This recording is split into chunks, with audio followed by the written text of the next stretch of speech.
وسوم لاندې باندې د اشنا په بیلتانه د اشنای په بیلتانه ګرځم ناقرار لکه سوی پروانه لکه سوی پروانه وسوم لاندې باندې د اشنای په بیلتانه د اشنای په بیلتانه ګرځم ناقرار لکه سوی پروانه لکه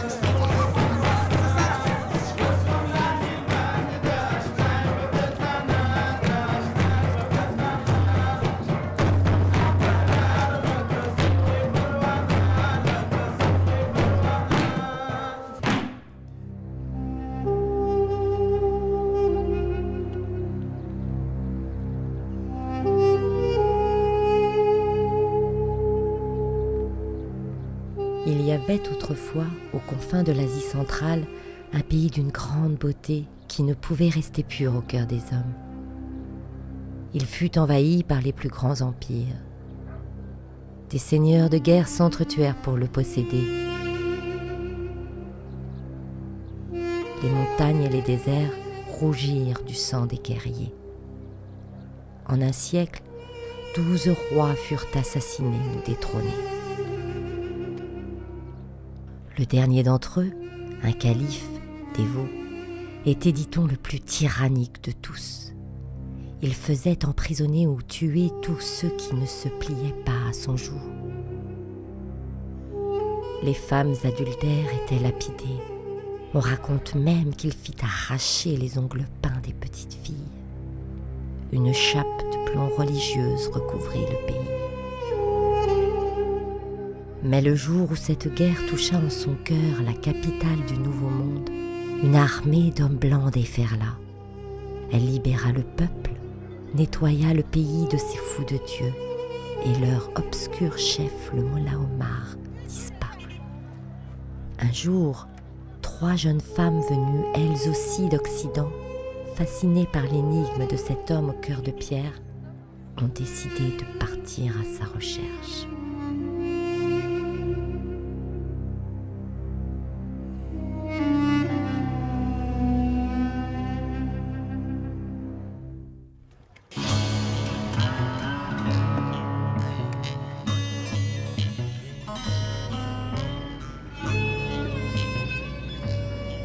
Ils sont bien rares aujourd'hui, les Afghans qui ont connu de près le Mollah Omar. Ils sont tombés sous les balles, croupissent derrière des barreaux ou combattent les soldats occidentaux.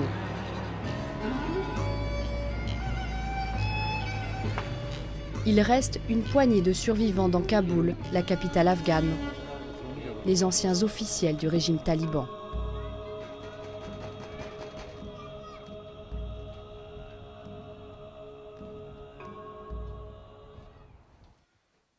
Ils se font aujourd'hui discrets, sauf si l'on prononce les mots magiques, Mollah Omar.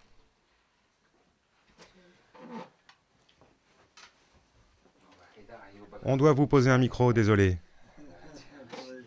Allez-y, j'ai l'habitude. Mollah Omar n'a jamais voulu devenir roi ou prendre le pouvoir. Il a voulu rétablir la paix dans le pays, instaurer la loi islamique et se débarrasser du mal. Il écoutait attentivement les avis. Quand on lui demandait conseil, il écoutait d'abord, puis prenait le temps de réfléchir pour prendre la meilleure décision pour le pays, la population ou ses amis.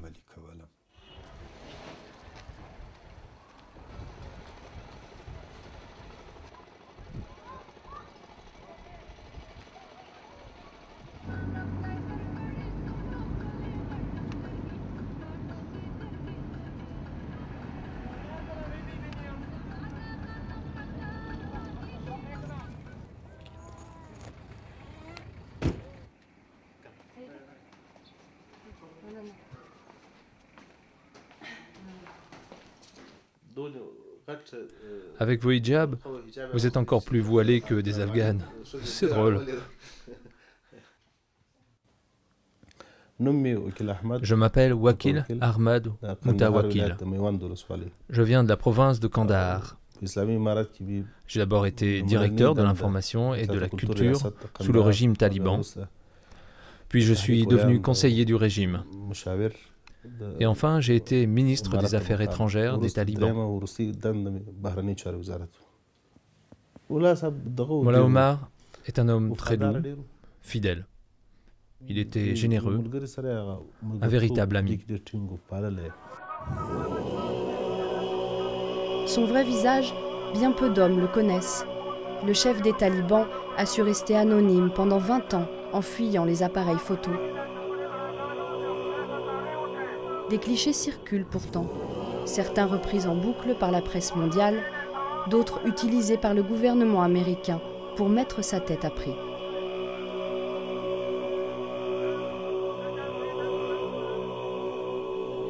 Nous avons ces photos, si vous pouviez nous dire lesquelles sont les bonnes ou pas. Ce n'est pas M. Omar.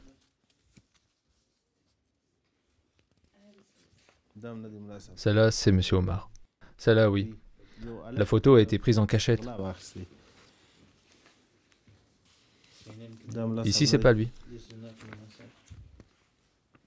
Là non plus. À l'époque, il n'était ni à la télévision, ni en photo. Alors, quand j'avais des vêtements neufs, les gens me confondaient et ils venaient m'embrasser la main en signe de respect. Alors je disais, ce n'est pas moi, Mollah Omar, je ne suis pas borgne. Il est né à Naoudé, à côté de Kandahar.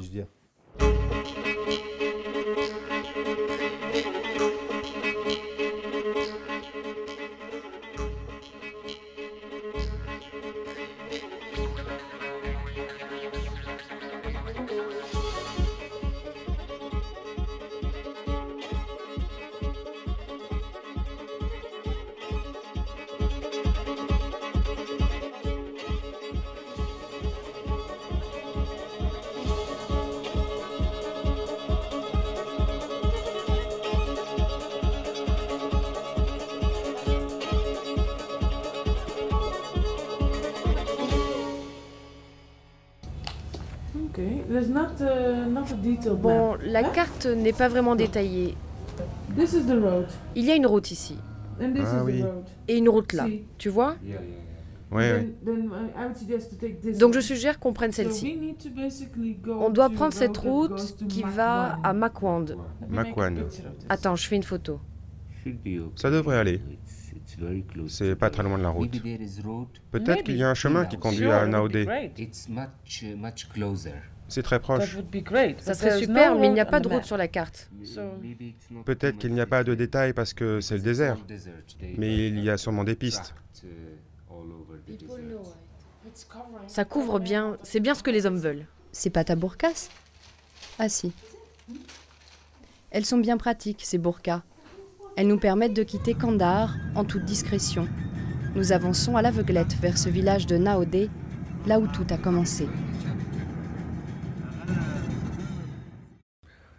Mollah Omar est entré. C'était un personnage impressionnant, dans la mesure où il était très grand. Sa barbe était large et longue, elle lui arrivait pratiquement aux yeux. Il portait ce que je crois être une robe de Kandahar, qui lui arrivait juste sous les genoux. Il était jambes et pieds nus en arrivant.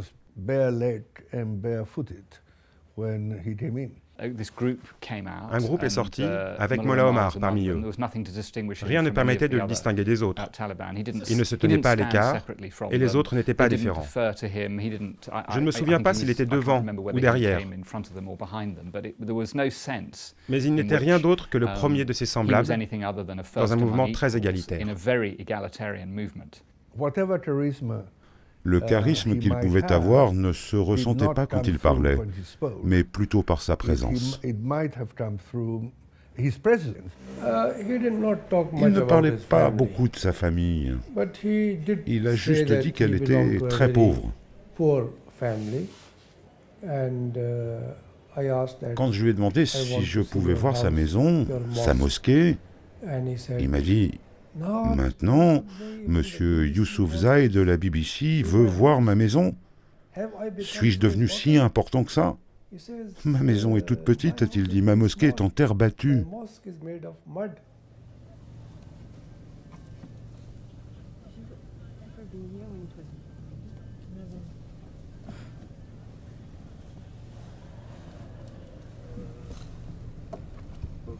Ok, donc la mosquée est juste là.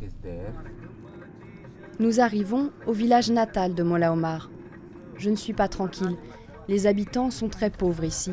À leur place, je me dirais que 3 occidentales valent leur pesant d'or.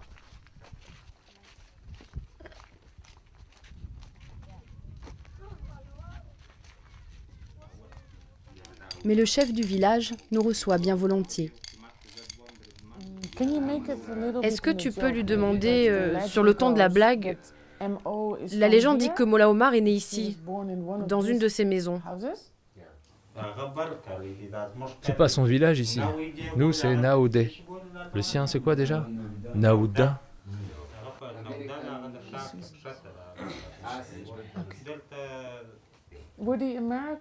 Et les Américains, ils sont venus frapper aux portes ici? Genre, où est le terroriste le plus recherché? Bien sûr que les Américains sont venus poser des questions à nos barbes blanches. Même à toi, hein? On a dit qu'il était de l'autre Naoudé. Bien sûr qu'ils nous ont demandé. Ok, à moi de vous faire une blague. Ma mère croit qu'Obama habite dans un village qui est à côté d'ici. Et pourquoi? Parce que tout le monde a la peau foncée là-bas. Bienvenue dans le labyrinthe d'une culture orale. Il existe 3 villages du même nom dans la province de Kandahar. Nous allons donc tenter celui qui est de l'autre côté de la ville, à travers un des bastions des talibans. Les hommes du Molla Omar y mènent une rébellion sanglante contre les soldats occidentaux et l'armée afghane depuis plus d'une décennie.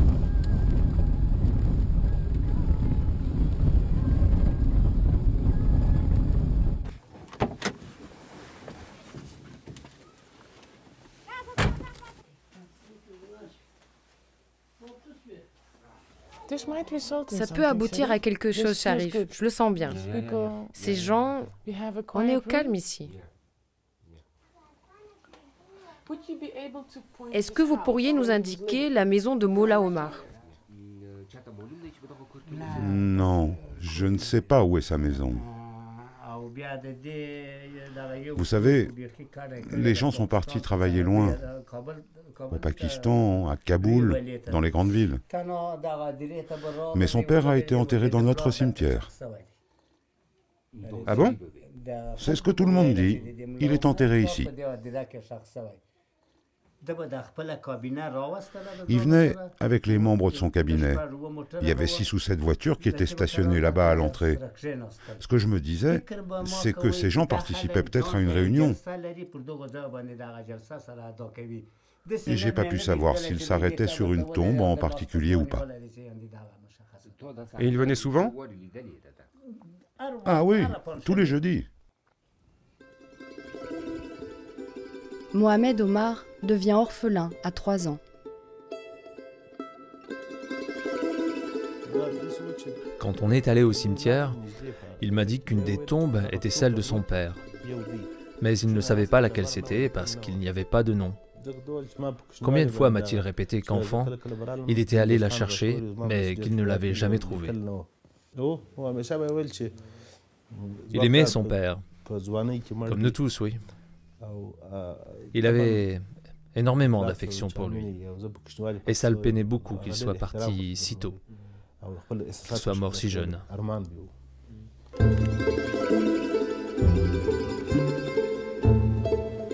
Maladie, meurtre, le doute subsiste. Même Bette, la spécialiste, n'a pu reconstituer les faits.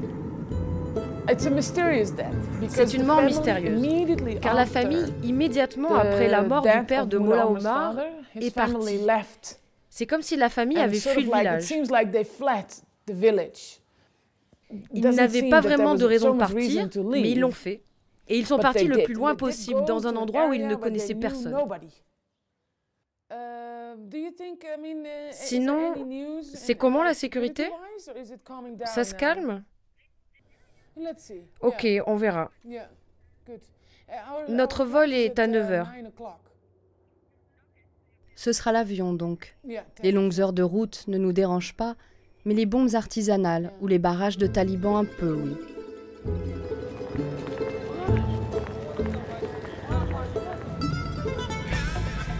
La province de Uruzgan est loin dans les terres, perdue en plein centre du pays.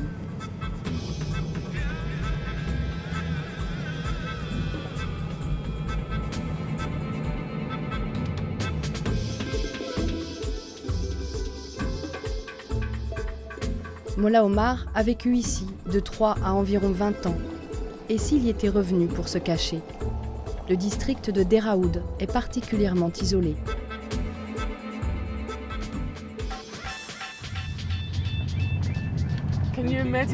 Tu imagines si on le trouve? Non, mais tu imagines si on le trouve?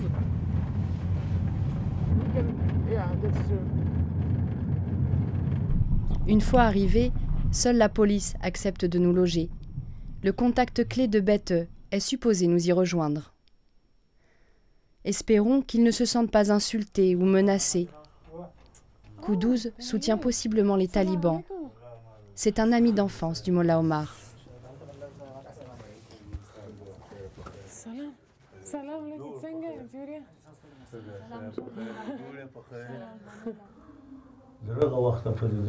On se voyait beaucoup dans le temps. On jouait ensemble. On était copains en fait. À l'époque, c'était un bagarreur, tu vois. Il se disputait avec sa mère, avec son oncle, même avec moi, avec tout le monde. Et quand il était de bonne humeur, c'était le plus drôle de nous tous. Un soir, il a ramené un chien, une femelle en chaleur, dans la maison de son oncle, le Mollah. Et là, le Mollah, il est sorti, furieux. Il m'a dit, il va me chercher un bâton, je vais punir Omar. Je lui ai demandé pourquoi. Il m'a dit, mais ma maison est remplie de chiens. Tu comprends? Une chienne en chaleur. Après, Omar, il est arrivé, il m'a dit, lui donne pas, hein, sinon il va me frapper. Tu vois, il faisait ce genre de blague quand il était petit.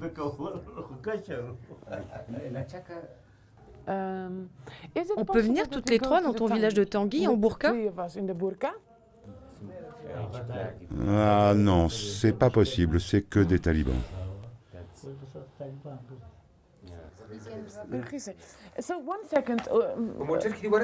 Notre principal témoin ne veut pas s'éterniser chez les policiers, ni être vu avec les occidentales.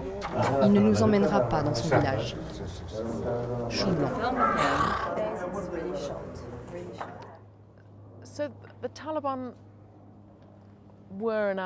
Les talibans étaient et sont toujours un groupe très bizarre, comme une fraternité fermée, une fraternité à laquelle on ne pouvait faire partie qu'en venant de certaines madrasas.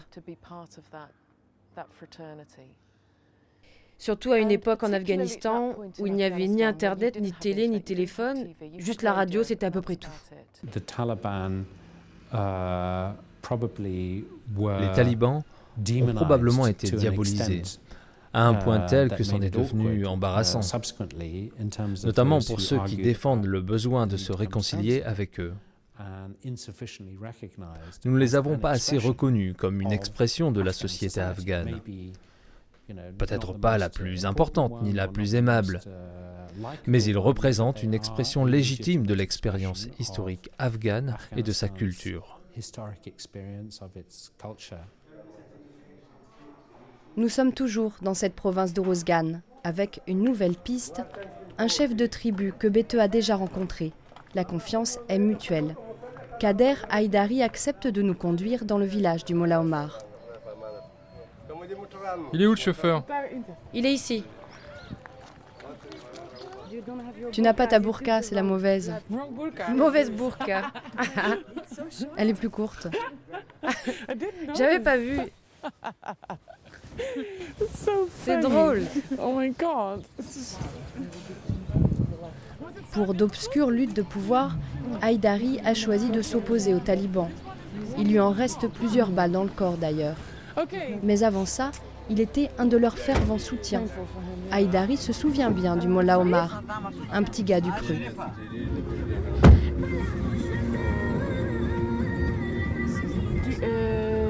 Ici, il y avait des combats pendant le djihad?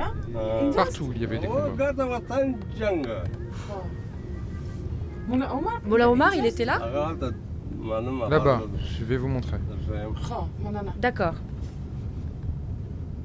Tiens, il a fait construire cette route après. Il a dû vivre par ici.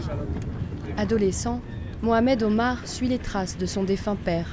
Il se prépare à faire une carrière paisible, gratifiante dans l'enseignement islamique. Mais en 1979, l'histoire change le cours de sa vie. L'Union soviétique vient sans doute d'entreprendre l'engagement militaire le plus massif qu'elle ait déployé hors des pays du pacte de Varsovie depuis la fin de la Deuxième Guerre mondiale. Réduire au plus vite et par tous les moyens la résistance des rebelles afghans, c'est l'objectif que Moscou semble s'être fixé. Mais c'était sans compter avec la force de l'islam. Dans cette province du pays, les soviétiques rencontrent la plus forte résistance de la part des rebelles musulmans. Il m'a dit, écoute, je suis étudiant, Moudjahid. Je veux qu'on m'appelle Mohamed Omar Moudjahid. Moudjahid, ça veut dire guerrier saint, celui qui fait le djihad. Et il a ajouté, je ne suis pas mollah parce qu'un mollah, c'est quelqu'un de qualifié. C'est un érudit islamique. Moi, dit-il, j'étudiais dans une école, mais à cause des circonstances, je n'ai pas pu terminer mon éducation. J'ai pensé que la priorité était de me battre pour mon pays, c'est ce qu'il disait.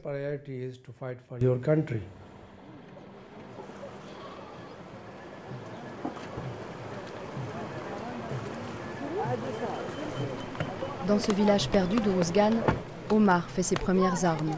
Comme notre hôte, Haïdari, il était à peine adulte. On vieillit vite en Afghanistan. La violence fait toujours partie du paysage. Simplement, ce ne sont plus les mêmes belligérants. À l'heure du retrait des soldats américains, les Afghans s'entretuent pour le pouvoir. Ça.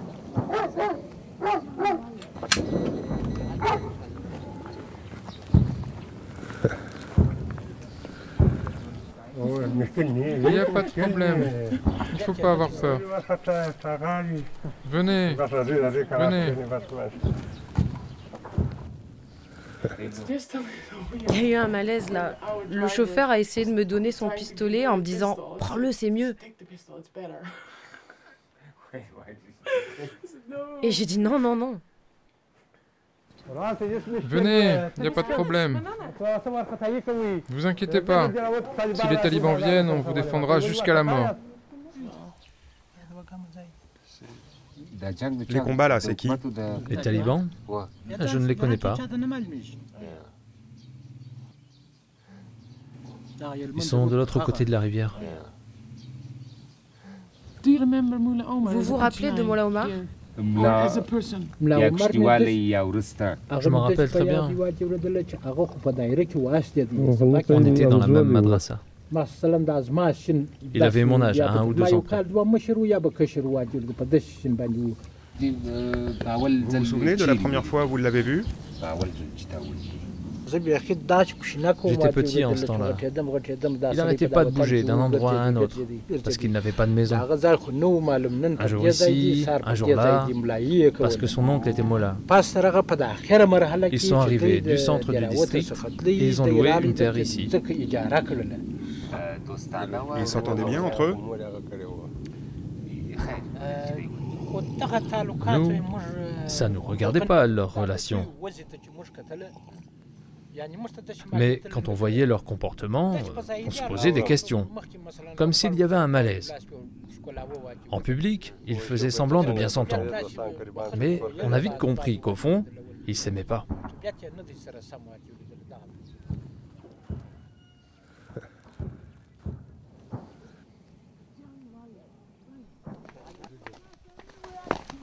La maison de famille de Molla Omar est à quelques centaines de mètres, juste à côté de la ligne de front.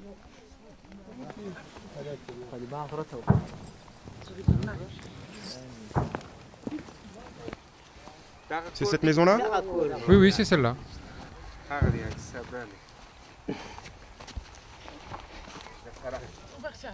Rentre, rentre, on ne peut pas y aller, nous.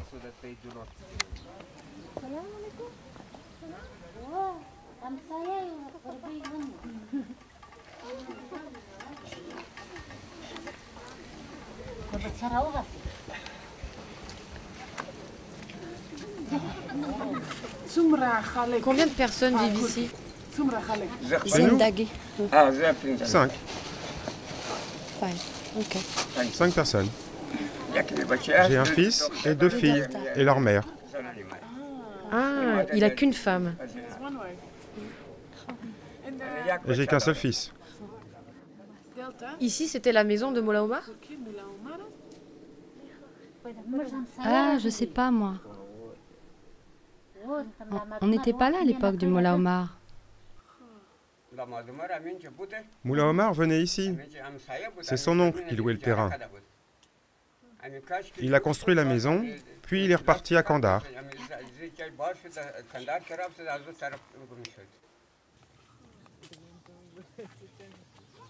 Sa famille a bien vécu ici, oui. Mais Omar, adolescent, n'y habitait, semble-t-il, déjà plus. En fait, quand il est arrivé ici, il est parti tout de suite vivre dans notre madrasa. Il était en froid avec sa famille? Bah, son père était mort. Sa mère s'était remariée avec son oncle. C'est ça l'histoire. Il était malheureux que sa mère se soit remariée. Ah, d'accord, je comprends. Il n'était pas content qu'elle se remarie avec son oncle. C'est ça l'histoire. Avec son oncle, oui. Pour ne pas laisser une veuve seule, on lui fait épouser le frère du défunt. Une drôle de tradition afghane. Je comprends mieux pourquoi Molla Omar l'a fait interdire quand il était au pouvoir. Adolescent, il est devenu le mouton noir de la famille. Pas étonnant non plus qu'il ait fait de ses camarades de madrasa, avec qui il combat les Russes, une deuxième famille. Il dormait dans cette pièce. On en a passé du temps ensemble ici. Ici et dans la pièce à côté.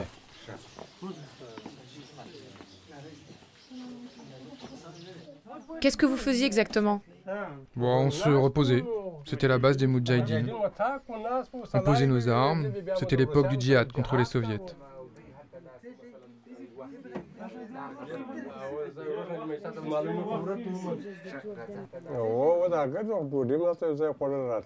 On a passé beaucoup de temps ensemble.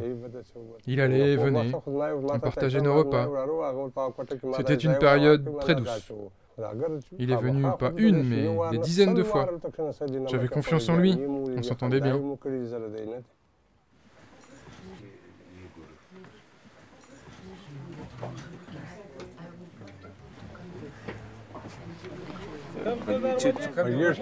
Ah, et il était très fort en lutte. Et on lançait. Vous voulez voir? Ah, il veut nous montrer le lancer de pierre. Tu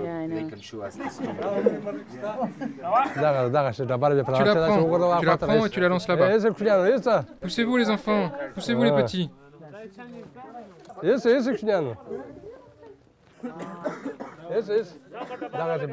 C'est comme ça qu'il lançait, Molla Omar.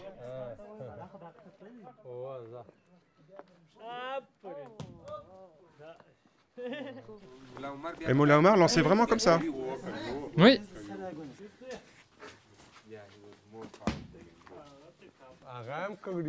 On jouait à d'autres jeux aussi.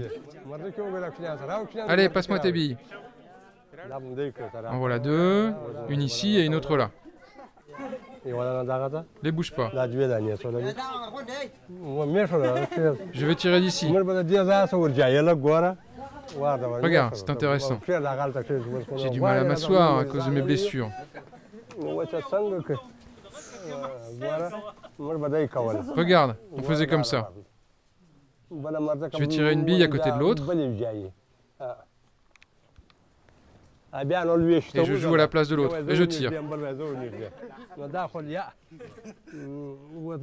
Là, je vais tirer ta bille en deuxième. C'est bon, j'ai terminé. J'ai tout gagné. Il jouait comme ça, Omar. Passe-les-moi, mon fils. Allez, on va boire un thé. Des guerriers jouant à des jeux d'enfants. J'ai beau avoir vécu 6 ans dans ce pays, je reste toujours déconcertée par cette candeur inattendue. Mal aimé, en quête d'une figure paternelle, Omar veut s'illustrer dans la lutte contre les soviétiques. À 20 ans, il quitte cette province oubliée d'Uruzgan avec son commandant et une poignée d'amis, tous étudiants en religion. Mollah Omar retourne à Kandahar, et nous aussi. Au milieu des années 80, la province est secouée par d'intenses combats. Omar y prouve sa valeur. Betheux a un témoin de première main. Dr Balouch était le médecin de son groupe d'étudiants combattants. On pose les questions directement? Oui, directement. Alors la première fois qu'il l'a rencontré?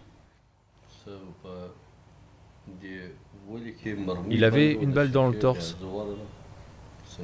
C'était dans le village de Sanguissar. Cette nuit-là, je suis venu pour enlever la balle. Je l'ai surtout connu pendant la guerre. Je l'ai vu tirer de mes propres yeux quand il a attaqué un char. Il a été blessé à l'œil. Son globe s'est détaché en pleine bataille. C'était pendant des combats. Je l'ai vu attraper son œil, comme ça, l'arracher et le jeter. Mais juste, ça lui arrivait de sourire parfois? Ou de blaguer? Je ne l'ai vu rire qu'une fois, quand il a abattu un MiG pour venger la mort de 2 amis.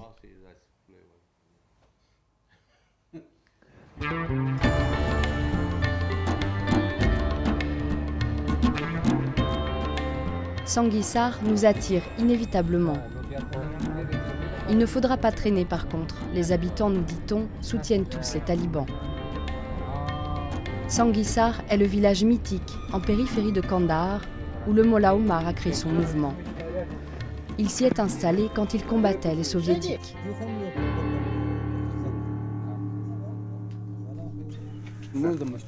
C'était sa mosquée ici. Il était avec ses amis et un autre mollah.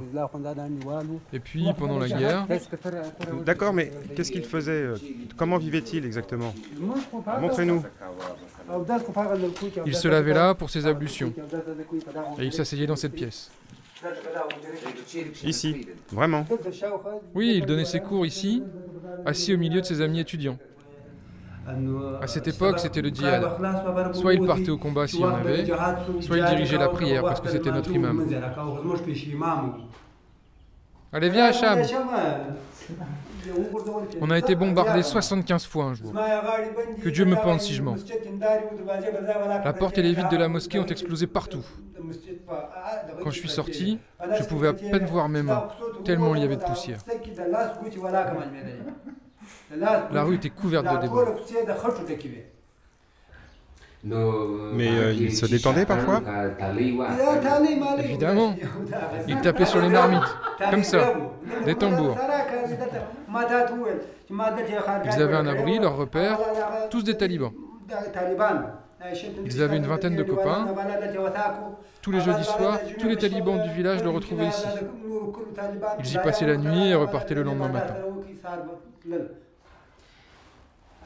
Allez, je chante. Allez, récite un poème. Toi aussi, tu aimais chanter. Je te regarde pas. Allez, vas-y.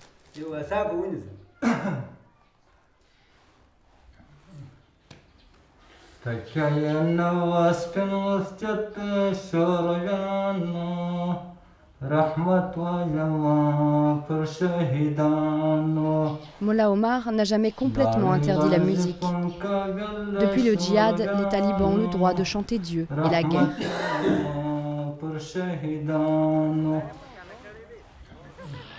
Aujourd'hui, c'est Mikhaïl Gorbatchev à Moscou qui déclare tout à fait officiellement le retrait des troupes soviétiques. Malgré tout, les soviétiques ont tenu leurs engagements. Ils auront retiré près de 57 000 hommes. Ça n'a pas traîné. Les soviétiques viennent de tourner le dos. Une guerre fratricide s'esquisse. Démoralisation, intimidation, cruel hors d'œuvre à la phase finale d'une guerre vieille de 10 ans. 1990, les Moudjahidines sont victorieux, mais se déchirent pour le pouvoir. C'est la guerre civile. Mollah Omar a déposé les armes et repris ses études. Il assiste impuissant au saccage du pays par les seigneurs de guerre. J'ai filmé en une prise 3 bus en train de se faire voler. En même temps, par 3 groupes différents. En une seule prise. C'était ça la vie en Afghanistan. C'était un cauchemar de se déplacer pour les civils. Il restait tellement d'armes après la guerre, tellement d'anciens combattants du djihad, désœuvrés. Ils se sont tournés vers le vol et le banditisme.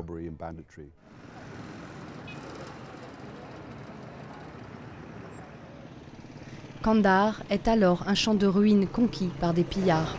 Amertume et sales souvenirs.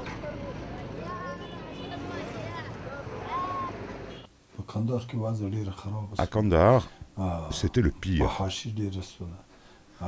La pédophilie a commencé. Des commandants avaient leurs petits garçons, certains les ont même épousés.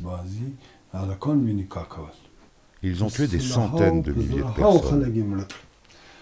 Comment ils faisaient? Vous voulez savoir quelles horreurs ils ont commises? Eh bien, par exemple, ils ont coupé des têtes, ils les ont recousues au corps encore chaud, qui tressaillaient. Et ils ont appelé ça la danse des morts. La rumeur dit que tout vient de Mollah Omar lui-même, qu'il voulait un changement. Puis, on a raconté qu'il a vu la révolution dans un rêve.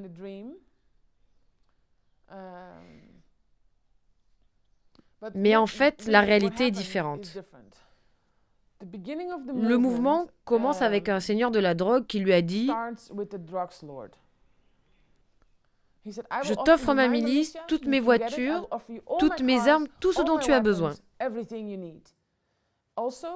La chose intelligente aussi est que ce seigneur de la drogue a organisé des rencontres cruciales avec tous les chefs tribaux locaux. C'est pour ça que Mollah Omar s'est lancé. Mais c'était une opération très risquée.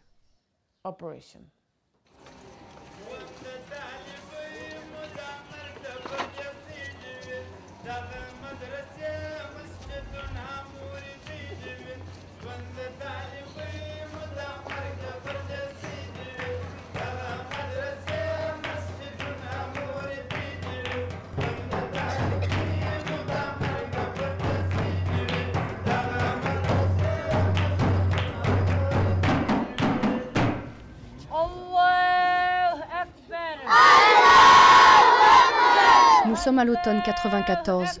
Omar, ses amis Mollah et leurs étudiants déferlent sur Kandahar. Accueillis en sauveurs par une population exsangue, le succès dépasse leurs espérances. En quelques semaines, ils prennent le sud afghan. En 3 mois, un tiers du pays. En 6, ils sont aux portes de Kaboul. À Kandahar, la population voit en Mollah Omar un nouveau roi. Il a donc droit à un privilège suprême, accéder au manteau qui aurait été, dit-on, porté par le prophète. Je suis le 7e gardien du sanctuaire. Mon fils sera le 8e. Le roi a donné la garde du manteau à mon aïeul, car il avait réussi à ouvrir le coffre sans le toucher. Depuis, de père en fils, nous héritons de la charge.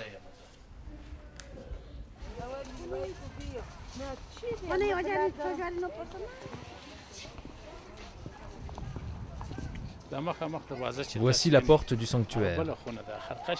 Le manteau est à l'intérieur, dans un grand coffre, qui en renferme un 2e, puis un 3e, plus petit, en or blanc. Mais tu ne peux pas le voir, il ne peut être ouvert que sur ordre du roi. Le 4 avril 1996, il les ouvre au Mollah Omar. Il lui remet cette étoffe sacrée aux vertus miraculeuses. Le manteau n'a pas de couleur. Quand plusieurs personnes le regardent, une va te dire qu'il est rouge, l'autre qu'il est bleu. et le troisième qu'il est noir. Chacun le verra différemment, tu ne verras jamais sa vraie couleur.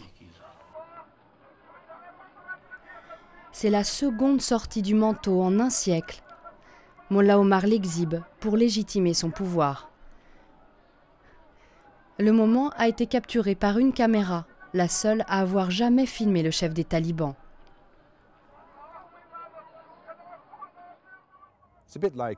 C'est comme s'il y avait la Coupe du Monde dans votre ville et que tout le monde était obsédé par le foot. Ils y sont tous allés. Et quand il a sorti le manteau, c'était un peu comme si votre équipe était sur le point de marquer. Tout le monde était scotché. Et c'est à ce moment que j'ai pu filmer Mollah Omar en cachette parce que tout le monde était concentré sur le manteau qu'il dévoilait.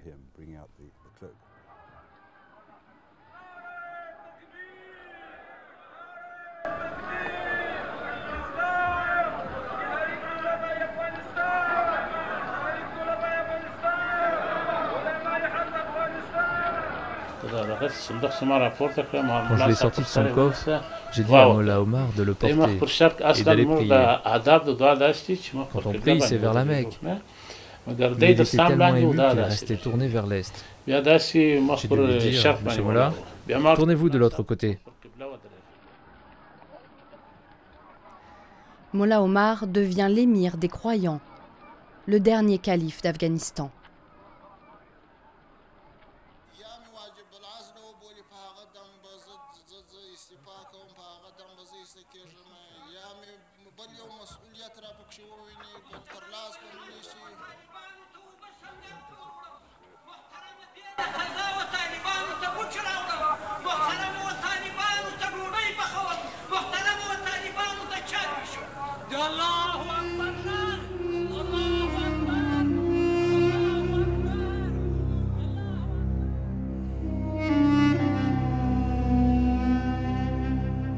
En Afghanistan, le nombre de femmes va traditionnellement de pair avec le statut social. Il est temps pour Mollah Omar de se choisir une deuxième épouse. On dit tout bas qu'il serait allé chercher Guljana, une ancienne élève de Sanguissar. Ahmad est un de ses proches. Après le djihad, il avait un seul fils, appelé Yacoub. Il avait sa femme et ce Yacoub. Après, il a pris une deuxième femme. Et cette deuxième femme, elle est d'ici? Oui, elle est d'ici. Et elle est de ta famille? On est des cousins, oui, mais des ennemis. Guljana ne connaissait même pas l'alphabet. C'est pour ça qu'elle a assisté à ses cours. Et il est tombé amoureux d'elle, mais elle était trop jeune. C'est bien plus tard qu'il l'a épousée. Mollah Omar était ici, sa maison était là. C'est fascinant.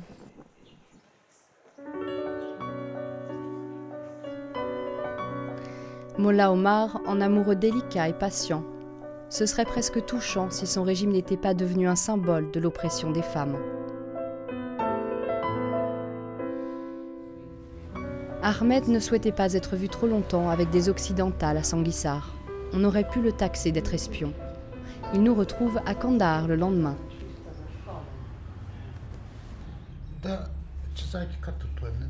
En fait, mon cousin va épouser la fille de Guljana et de Mollah Omar. J'ai fait la demande moi-même. Je suis allé chez sa famille, il y a 1 an environ, pour discuter du mariage. Et ils ont aussi un fils, Khalil.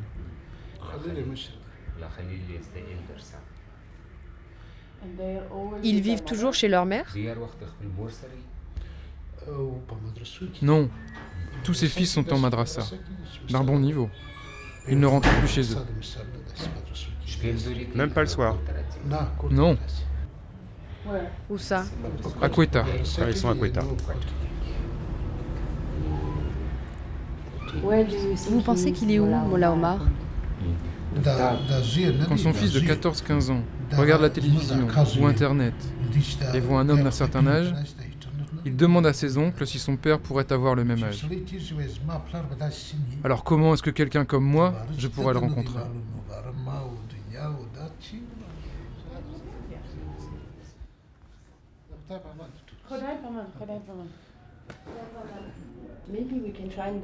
On pourrait essayer d'aller jeter un œil à cette madrasa où le fils de Mollah Omar vit. que ce soit vrai ou pas d'ailleurs. Si c'est juste un voyage, c'est une raison pour aller à Quetta. On a une bonne raison pour y aller.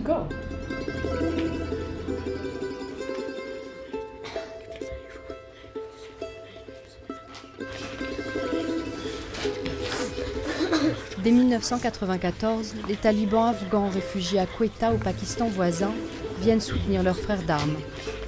4 ans plus tard, 90% de l'Afghanistan est pacifié.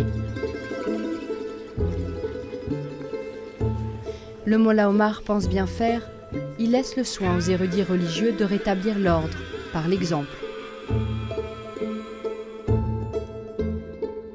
Terminée la criminalité, fini l'opium, la paix est revenue, oui. À coups de prison, d'amputation, de peine de mort. Interdit les jeux d'argent, la musique et la mode occidentale, les traditions rurales envahissent l'Afghanistan. J'ai été présentée au cercle rapproché du Mollah Omar. Ils m'ont dit que comme j'étais une femme afghane, que j'aidais la population, j'avais le droit de continuer mon travail. J'allais de district en district pour aider gratuitement les femmes. C'était bien qu'on puisse travailler avec d'autres femmes,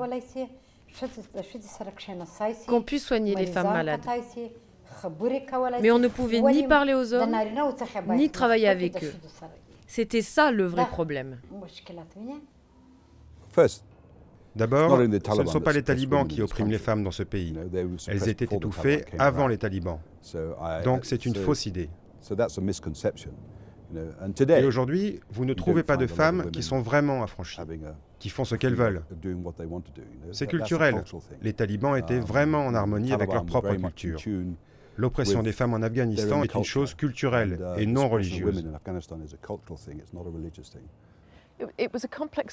C'était une histoire complexe. Il fallait toujours faire le tri entre la vérité et les mensonges.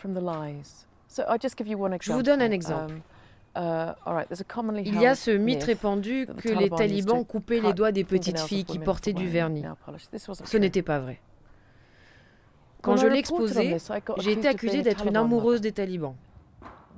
Il y avait toujours du bon et du mauvais avec les talibans.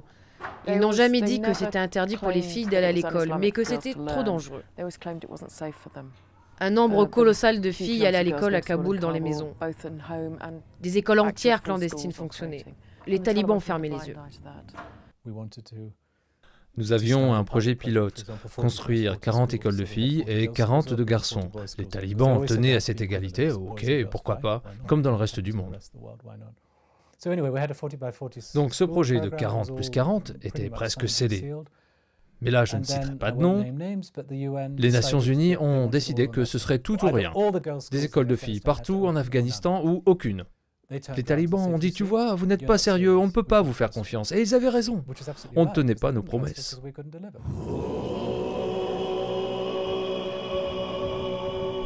Mais le chef des talibans ne s'implique pas dans cette querelle sur l'éducation. Il n'est pas à Kaboul, il dirige le pays depuis Kandahar, depuis la maison du gouverneur de la province. Elle est toujours là d'ailleurs, simplement les locataires ont changé.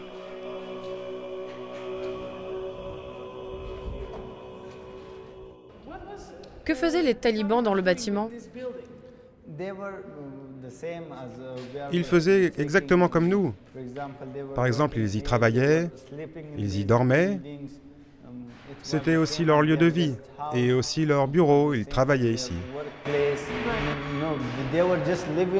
Ils vivaient ici, c'est tout. Le chef des talibans ne se préoccupe que de la paix et donc de la guerre. Talkie-walkie à proximité, il se consacre à ces soldats qui combattent au nord les troupes du commandant Massoud, l'ennemi juré. Il ne voit pas monter l'antagonisme entre les conservateurs des campagnes qu'il incarne et les citadins. Il ne sent pas que les Occidentaux prennent de plus en plus parti contre son régime, qualifié d'obscurantiste, et avec lequel il commence à rêver d'en découdre. D'autant qu'un ennemi des États-Unis, Osama Ben Laden, se cache en Afghanistan. Jamal Ismail est un des rares journalistes à s'être retrouvé au cœur de la tourmente. Vous l'avez interviewé quand, Osama Ben Laden ? Osama? Il y a une semaine. Non, ces photos ont été prises en 1998. Mollah Omar ne connaissait pas personnellement Osama. Il avait peut-être entendu parler de sa participation au djihad dans l'est du pays, au combat, de son soutien financier aux moudjahidines afghans. Mais par la suite, il est passé sous son contrôle, dans sa zone. Mollah Omar est devenu responsable de sa sécurité. En mai 1998, Jamal est convié à une conférence de presse. Du haut de ces montagnes afghanes, Osama Ben Laden déclare la guerre à l'Amérique. Mollah Omar est furieux. Il est coincé entre la coutume afghane toute puissante de l'accueil et le sentiment d'être trahi. Il m'a dit, mais comment ose-t-il utiliser le sol de mon pays pour déclarer son djihad contre l'Amérique et Israël? Comment peut-il abuser de mon hospitalité? Je vais l'appeler, comment ose-t-il? Il m'avait rien demandé, il m'en a pas parlé. Il était très en colère. L'objectif d'Oussama Ben Laden et des Arabes n'avait rien de local. Il avait un agenda international. Il voulait que tous les pays musulmans s'unissent sous une même bannière islamique. Oussama Ben Laden avait le projet d'une nation unie, mais l'agenda des talibans n'avait rien à voir. Il était national. Il voulait uniquement résoudre les problèmes en Afghanistan.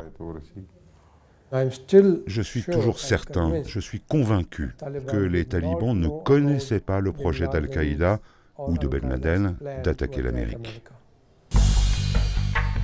Le 11 septembre 2001 précipite la chute du Mollah.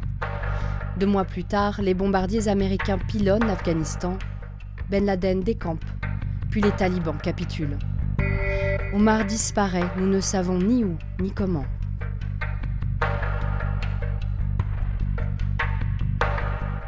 Où est Mollah Omar? C'est la question à 24 millions de dollars. Selon moi, il n'y a pratiquement aucun doute, qu'il est au Pakistan. Il y a eu des rumeurs, il y a quelques années, que peut-être il avait été déplacé ou qu'il s'était déplacé à Karachi. Bien sûr, n'oublions pas qu'en 2010, Mollah Bradar, le numéro 2 du mouvement à l'époque, a été capturé à Karachi ou à côté de Karachi.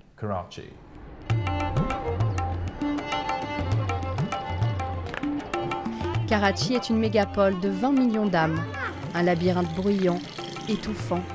C'est le lieu parfait pour disparaître. Dans ses méandres se côtoient petits commerçants, miséreux et djihadistes de toutes sortes. Aziz, un ami journaliste pakistanais, a accepté de nous emmener dans le quartier des réfugiés afghans. L'adjoint et meilleur ami du Mollah Omar a été capturé quelque part ici. Baldia, c'est de ce côté. Et si c'est dangereux pour nous, et aussi pour les étrangers. Oui, parce que ces quartiers appartiennent aux talibans. Il y a des talibans pakistanais et des talibans afghans. Dans cette zone, le Mollah Omar a passé du temps. Il a vécu ici, en 2010. Ouais, Mollah Omar. Comment sais-tu qu'il a vécu ici? Ce sont nos sources, des sources fiables, qui ont dit que le Mollah Omar, quand il était à Quetta... Le chauffeur dit qu'il faut faire attention. Oui. Donc, selon des sources, il a passé du temps ici. Dans quelle rue? Je ne sais pas dans quelle rue. C'est bien trop grand ici.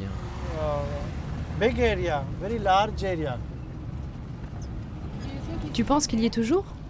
Je ne pense pas qu'il soit toujours à Karachi. Parce que les officiels pakistanais l'ont nié. Et en même temps, ils ont nié la présence d'Oussama Ben Laden. Mais il a été trouvé au Pakistan. Autant chercher une aiguille dans une botte de foin. Qu'est-ce que je croyais? tombés sur le Mollah Omar à l'improviste, en train de boire un thé. Rien ne se dénoue à Karachi, bien au contraire. Nous voulions aller à Quetta, où habiterait Guljana, la deuxième femme du Mollah Omar et leurs enfants. Personne ne veut nous y emmener. Tout est trop sensible.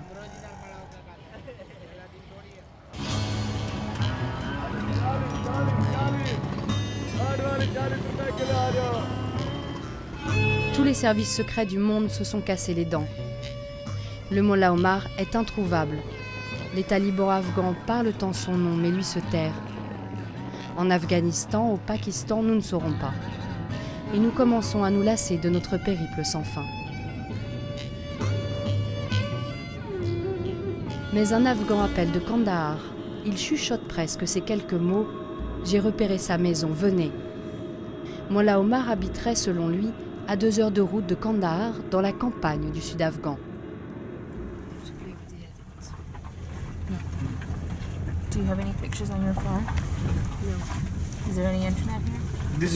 C'est la maison de Gulara. Le chef des talibans se cacherait ici sous un autre nom, Gulara. Il vous fait dire qu'il refuse radicalement. Il ne veut voir ni caméra, ni journaliste. Est-ce que... On a dit qu'on ne filmerait même pas. Mais non, il a refusé. J'ai pris son numéro, il m'a donné un faux numéro. C'est peut-être Mollah Omar qui se cache. Hein? C'est Mollah Omar qui se cache. Je montre mon visage, non? On n'a plus rien à perdre. Vas-y.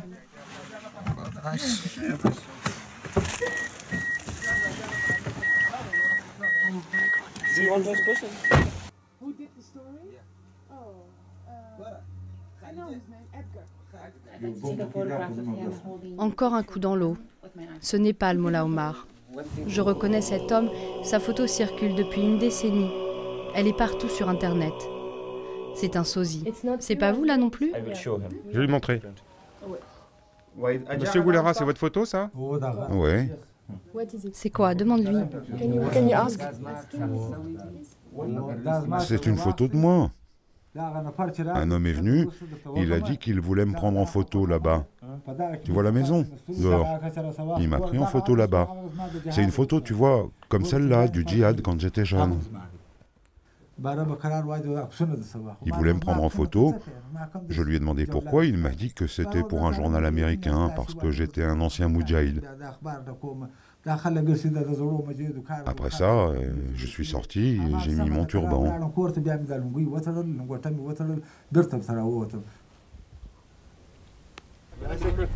J'étais ici. Je me souviens, j'étais ici pour la photo. J'étais là. Lui, il s'est mis par là-bas et il m'a pris dans ce sens. Gulara est finalement flatté de raconter sa mésaventure, mais je ne l'entends plus. Je le regarde et j'imagine que le Mollah Omar prend forme là, devant nous. Il n'a rien à voir avec le bestiaire des contes médiatiques modernes. C'est un Afghan parmi d'autres, lui aussi prisonnier de siècles de guerre et de tradition. Il est toujours le guide incontesté des talibans. Le dernier calife d'Afghanistan a pour l'instant choisi l'ombre. Nous ne l'avons pas retrouvé. Mais nous savons désormais, au terme de notre voyage, qu'il a sans aucun doute encore un rôle à jouer pour que la paix revienne dans son pays.